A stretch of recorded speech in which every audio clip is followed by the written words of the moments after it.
आजादी मांगती है कुर्बानी जो दी हमारे बुजुर्गों ने। अस्सलाम वालेकुम and welcome to another video of special independence series.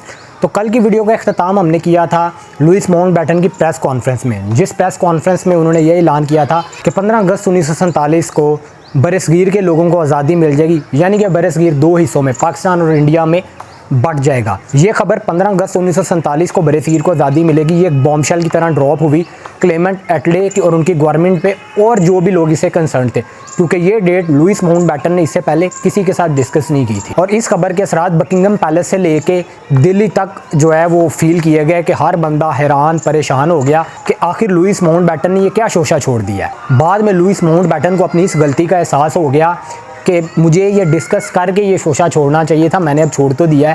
खैर, उन्होंने कहा बाय हुक और बाय क्रुक अब इस पे मैं कायम रहूँगा। लेकिन लुइस माउंटबेटन ने जैसे ही 15 अगस्त का ऐलान किया, इंडिया में एक प्रोटेस्ट स्टार्ट हो गया, क्योंकि इंडिया के ज्योतिषी और एस्ट्रोलॉजर्स ने एक कोहराम बर्पा कर दिया, क्योंकि उनके अकॉर्डिंग 15 अगस्त का दिन इंडिया के लिए सही नहीं था। लुइस माउंटबेटन ये देख के बहुत हैरान और परेशान हो गए और उधर से उन्होंने हिसाब लगाया कि इतना तो रूल इनको ब्रिटिशर्स ने या मुगल्स ने नहीं किया होगा जितना इंडिया के लोगों को डिक्टेट और रूल ये एस्ट्रोलॉजर्स, ज्योतिषी और पंडित्स वगैरह ने किया है। क्योंकि वो अगर उन्होंने कोई ट्रिप पे जाना है, उन्होंने कोई चीज़ नहीं ख़रीदनी है या कहीं पे जा या उनके घर कोई गेस्ट आ रहा है, तो उसको भी उन्होंने तब भी बुलाना है अगर ज्योतिषी या एस्ट्रोलॉजर्स कहेंगे कि इट्स राइट आप उनको बुला लें। और इंडिया के लोग एस्ट्रोलॉजर्स और ज्योतिषियों के बगैर कुछ भी नहीं है, क्योंकि ज्योतिषियों और एस्ट्रोलॉजर्स का मानना था कि 15 अगस्त इंडिया के लिए सही नहीं है, क्योंकि सितारों का जो चाल चलन है वो इंडिया के हक में नहीं है।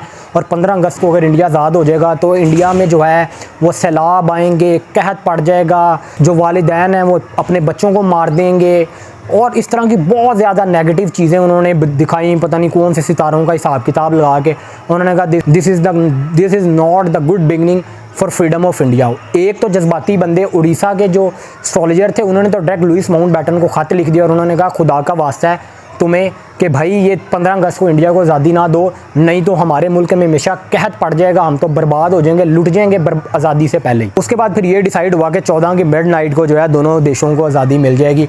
लेकिन उसके बाद आपको पता है 14 अगस्त जो है वो पाकिस्तान के डे के तौर पर मनाया जाता है और अभी भी 15 अगस्त जो है वो इंडिया के डे के तौर पे ही मनाया जाता है। ये तो एक बड़ा इर्रिस्पेक्टिव सा मैटर था। बहरहाल इसने भी काफ़ी पापड़ बेलने पड़े लुइस माउंटबेटन को इस मसले को भी हल करने के लिए।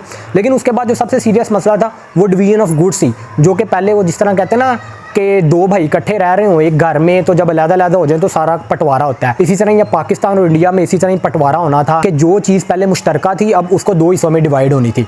इस चीज़ का काम दो लोगों को सौंपा गया। एक थे चौधरी मोहम्मद अली जो मुसलमानों को रिप्रेजेंट कर रहे थे और एक थे एच एम पटेल जो हिंदूज़ को रिप्रेजेंट कर रहे थे। ये दोनों ब्यूरोक्रेसी में भी रहे थे और इनको एडमिनिस्ट्रेशन का भी काफ़ी एक्सपीरियंस था। इन्होंने इनके नीचे जो है वो पूरी मशीनरी थी जो इनको रिपोर्ट्स बना के दे रही थी और इन्होंने फिर फाइनल रिकमेंडेशन जो है वो वाइसराय को सबमिट करनी थी। लेकिन मसले बहुत ज़्यादा थे। हालांकि जो ब्रिटिशर्स थे वो ये बताएंगे तो नहीं, लेकिन ये फैक्ट्स और फिगर्स हैं कि सब कुछ बरसगीर का लूट के ले गए थे, सब कुछ बरसगीर का खा गए थे। और उल्टा वो जब पार्टीशन करके गए तो वो 5 बिलियन का डेप्ट जो है वो पाकिस्तान और इंडिया के ऊपर छोड़ के गए, जो बाद में इनको अदा करना था। लेकिन फिर भी बैंक्स में कैश पड़ा हुआ था, गोल्ड था, पोस्ट स्टैम्प्स थी और भी काफ़ी चीज़ें थी। जो मूवेबल एसेट्स थे वो भी डिवीज़न होने थी, उनकी भी होनी थी। तो चौधरी मोहम्मद अली और एच एम पटेल किसी भी मसले पे नहीं पहुंच रहे थे और कांग्रेस के लीडर और वाइसराय तंग आ गए थे। उन्होंने एक दिन इन दोनों को सरदार वल्लभ भाई पटेल के कमरे में बंद कर दिया और उनको कहा कि जब तक तुम दोनों इस मसले का हल नहीं ना निकालोगे तुम्हें इस कमरे से बाहर नहीं निकाला जाएगा।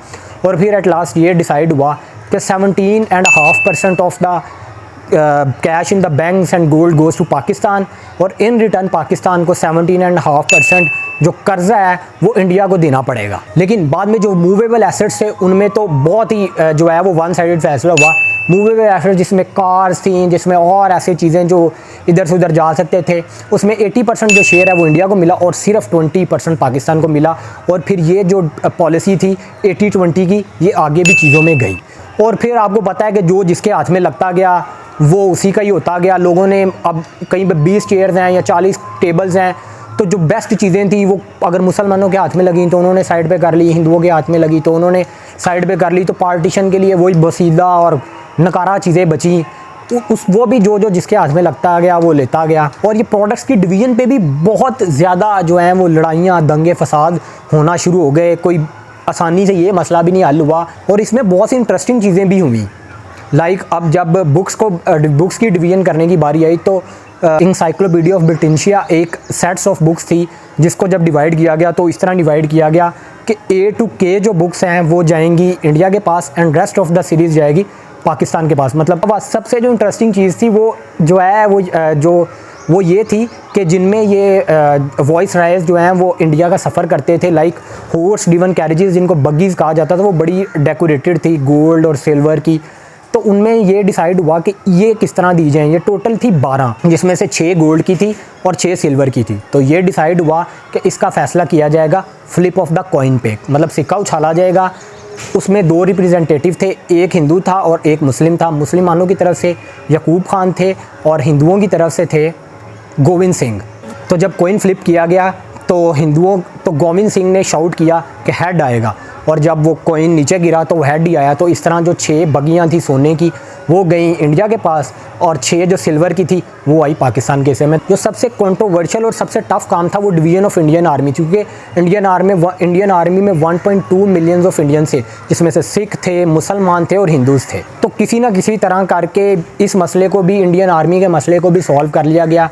लेकिन उसके बाद फिर वो मसला स्टार्ट होता है जो बहुत ज़्यादा वायलेंस क्रिएट करता है देश के दोनों साइडों पे, मतलब पाकिस्तान में भी और भारत में भी। Even after the partition, even after के जब दोनों को फ्रीडम मिल जाता है, वो होता है कि कौन सा सूबा या कौन सा शहर किसके हिस्से में आएगा।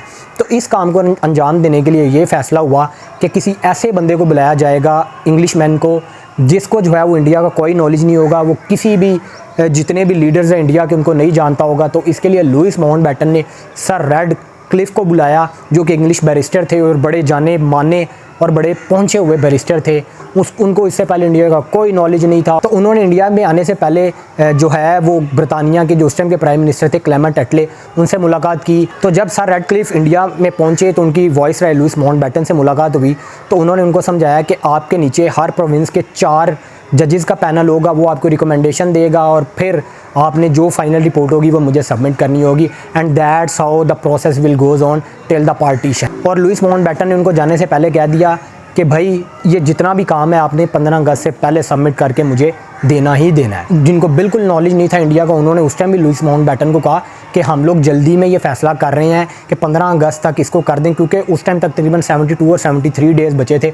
उन्होंने कहा था कि काम बहुत ज़्यादा है, मुझे सब चीज़ें विज़िट करनी पड़ेंगी। तो लुईस माउंटबेटन ने ये एक्सेप्ट किया कि हाँ भाई टाइम नहीं है, लेकिन उन्होंने फिर भी कहा कि नहीं भाई तुम इसको 15 अगस्त तक ही फिनिश करो। तो उन्होंने लुईस माउंटबेटन की नाम मानते हुए जिन्ना, कायद-ए-आज़म मोहम्मद अली जिन्ना और जवाहरलाल नेहरू को पर्सनली कॉल की और उनको अपने ऑफिस में बुलाया और उनको सारी सिचुएशन से आगाह किया कि अगर हम लोग जल्दी में फ़ैसला करेंगे तो बहुत ज़्यादा मिस्टेक्स हो सकती हैं। लेकिन both Jinnah and Nehru insisted कि नहीं, आपको 15 से पहले ही जो है इस काम को निपटाना पड़ेगा।